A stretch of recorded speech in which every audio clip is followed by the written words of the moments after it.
Okay, so I'm trying this again because my first video, for some reason, my voice wasn't matching the video, and I don't know why it did that.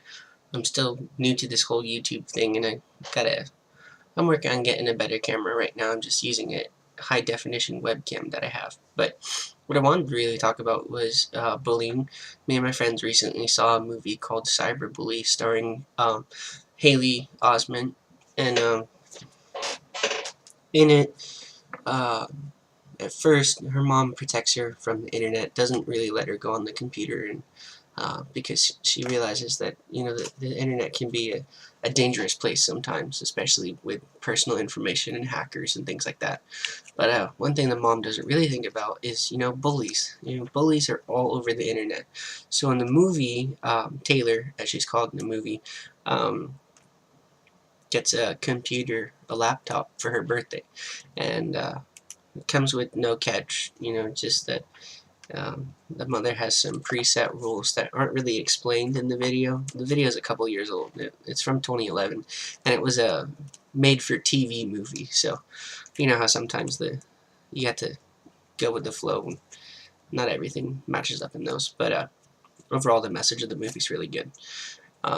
So Taylor gets the laptop for her birthday, makes a social media account. It looks like it's supposed to mimic something like, MySpace or Facebook, be representative of that, but not use the name, obviously, because they're copyrighted. So she makes a social media account, and then almost immediately, like right away, Taylor doesn't appear to be too popular in her school. She seems to be like on one of the lower echelons of the group of people that she's with. They start making fun of her and bullying her on the social media site, but it's people from her school.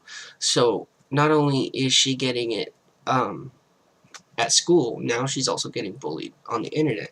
And they keep escalating this, especially one girl, I forget her name, she's the antagonist in the entire movie. Is apparent, for the most part, egging it on and making it worse. And so far, like one of the last things she does is she makes a video saying, that Taylor is a whore and that she's pregnant and she sleeps around and stuff, and just really diminishes her self-esteem. So it gets so bad that Taylor decides that she wants to kill herself, and thankfully one of her friends catches her. But the message of the movie is really that bullying hurts. And we don't realize what the power our words hold, but our words hold enormous power. I like to use the analogy that's going across Facebook right now. Take a piece of paper and crumple that piece of paper up, right? But then smooth it out. That kind of signifies what bullying does. We can say sorry and try to smooth out the edges and the wrinkles as much as we want, but the scars remain.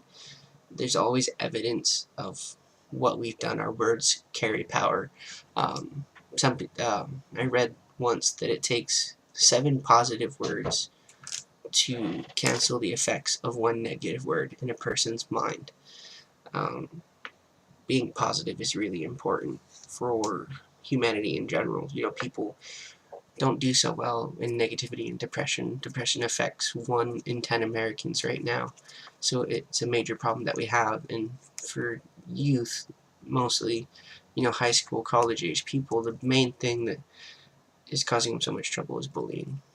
And I think that's something that's 100% preventable. It's not like, something genetic or some kind of disease. You can prevent bullying. You can stand up and be a better person. And if you see someone getting bullied, stand up for them.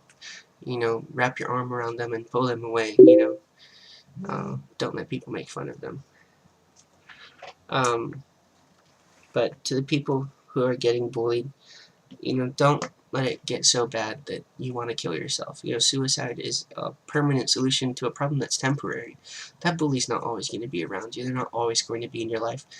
I have a handful of friends left from high school that I see on a daily basis, or even on a weekly basis, because, we're getting busier, we're getting older, I'm in college, most of my friends have families now except for a couple. So, you get busy, you don't see those people. They're not always around you to influence you. So don't let them influence you now. Because in the long run, their opinion doesn't matter. Your opinion matters. How you feel about yourself matters.